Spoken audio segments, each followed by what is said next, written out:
Emerson's essay, The Poet, was first published in 1844.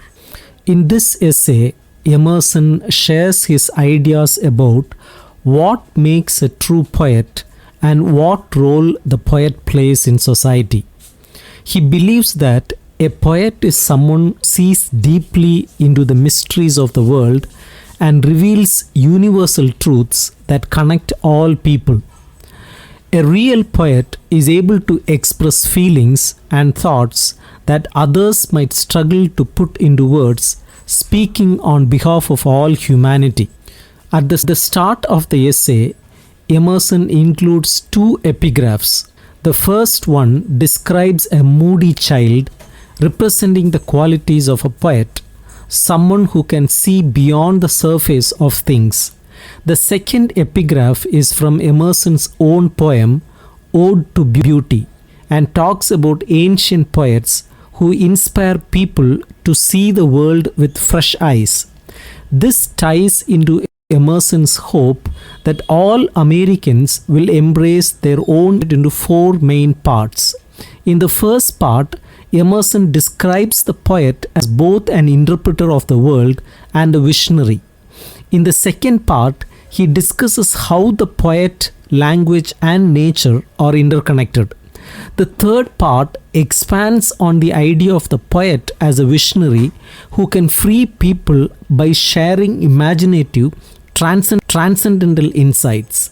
In the final part, Emerson returns to a theme from his earlier work, The American Scholar, reflecting on the need for an American poet to express the beauty of the land and its people. Emerson believes that the poet has a higher calling than others. While intellectuals focus only on ideas and theologians depend on historical facts, the poet understands that the spiritual and material worlds are connected. Emerson emphasizes that humans are children of the fire, with the fire representing the powerful spirit inside each of us. He then explains that the poet speaks for all humanity. The poet is the complete man who stands as an ideal figure for Americans to admire. While separated from society, the poet is closely connected to nature. Emerson argues that most people have lost touch with nature's vital energy, so we need poets to help us understand it again. The poet, he says, sees things that others only dream about and must share nature's hidden wonders with the rest of us. And describes the poet as one of three children of the universe, alongside cause and effect. He uses the example of Christianity's Father, Spirit, and Son to explain this, comparing the poet to the sayer and the lover of beauty. Emerson argues that because beauty creates the universe and the poet is the man of beauty, the poet is, in a sense, the creator of the universe. Poetry has existed since the beginning of time, not in the literal sense that every poem was written long ago, but because the themes of poetry, our life, and why we exist are timeless. These questions have always been part of the human experience. A true poet, according to Emerson, is someone who connects with this deep spirituality and expresses the fundamental truths of our lives. In the second part of his essay, Emerson explores how poets use language and its connection to nature. He views language as a natural phenomenon, explaining that early languages were filled with images. These original meanings can still be found in the roots of words. For instance, the word heart is used to express feelings, and head represents thought. This reflects Emerson's idea that language is symbolic, but nature itself is a symbol, both in its entirety and each part. According to Emerson, this symbolic language is universal, but most people don't fully understand it. The poet's role is to interpret and reveal the meanings of nature through language. That is why Emerson calls the poet the namer and language maker. The poet helps people see and understand nature's deeper truths. However, Emerson does not claim that people who are not connected to nature are completely unaware of its wonders. They can still feel the living power in nature, but they struggle to explain it or grasp its full meaning. This is especially true for city dwellers who feel the energy of nature but find it elusive and hard to describe. The poet helps bridge this gap, giving voice to what others feel but cannot express.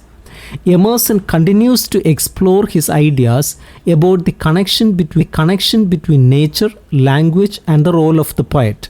He emphasizes his belief that the poet is an essential link between language of nature and nature of language. The poet, he argues, serves as the interpreter of nature, expressing the deep truths hidden within it people do not see. Emerson also develops two related themes. Every object in nature is a miniature version of the larger whole, and these individual parts help create an order in nature. For example, when most people look at a landscape, they see the trees, hills, or rivers and don't think much beyond that. However, the poet sees more than just objects. The poet sees how everything is part of a grand design, similar to how bees organize their hives or spiders create their intricate webs. By observing and interpreting these elements of nature, the poet can give meaning to ordinary things, revealing a deeper beauty and power that others may not have noticed. In this way, the poet transforms these objects into something fresh and full of meaning. Emerson touches on another favorite idea of his, that is evolution. He suggests that the poet sees the spirit or essence of each object in nature and understands that everything is moving toward a higher form. Later in the essay, Emerson will expand on this idea by talking about how even the human soul evolves, transforming into something greater. The poet's ability to interpret nature is deeply tied to imagination, which Emerson describes as a high sort of seeing. He introduces the concept of imagination by telling a story about a local sculptor. Though the sculptor was not very good with words and had trouble expressing himself, his sculptures were beautiful and conveyed a deeper meaning that went beyond what words could describe. Emerson draws a parallel between sculptor and the poet, explaining that while the sculptor works with marble, the poet works with language to create art. The poet's words may not always depict reality exactly as it is, but through imagination, the poet can reveal a deeper inner truth. This inner reality may seem strange or irrational at times, but it is still meaningful and powerful. From this discussion of imagination, Emerson addresses a common stereotype of poets, the association of poets with overindulgence, particularly with alcohol or drugs. He explains that this connection makes sense because the poet is always searching for something beyond the surface of things. The poet seeks what Emerson calls the true nectar, which represents the deeper truth hidden within the world. Often work with images of beauty and are closely connected to the senses.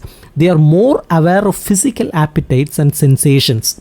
However, Emerson argues that the true poet, the one who achieves the highest level of understanding, seeks only what is pure and unsullied.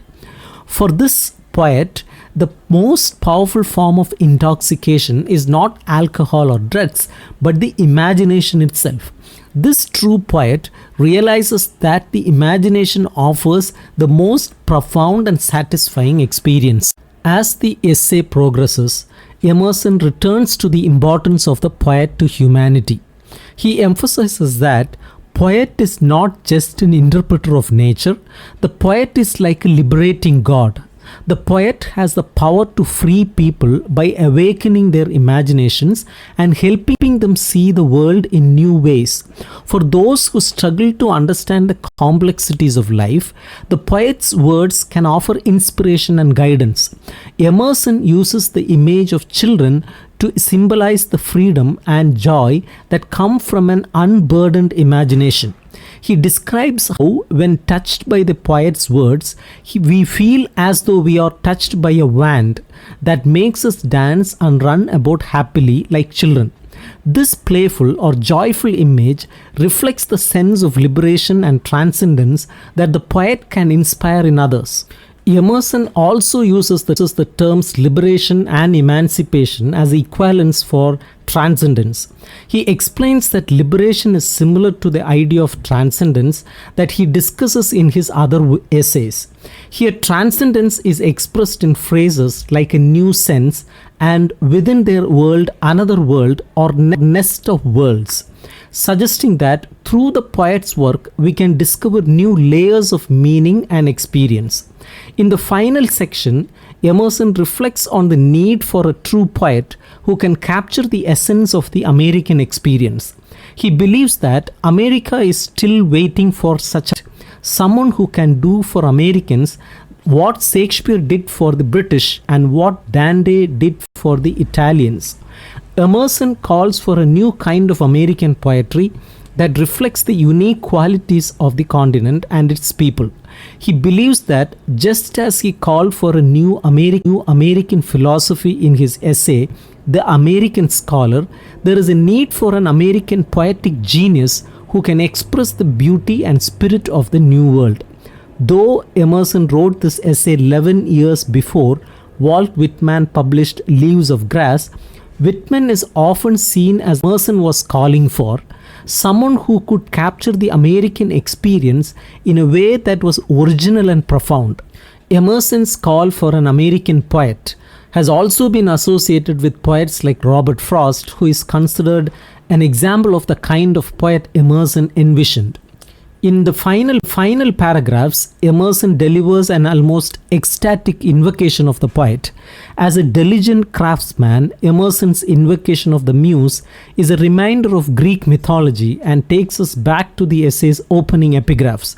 He calls on his idealized American poet to rise into of creativity and insight, encouraging them to fully express the unique spirit of the American experience.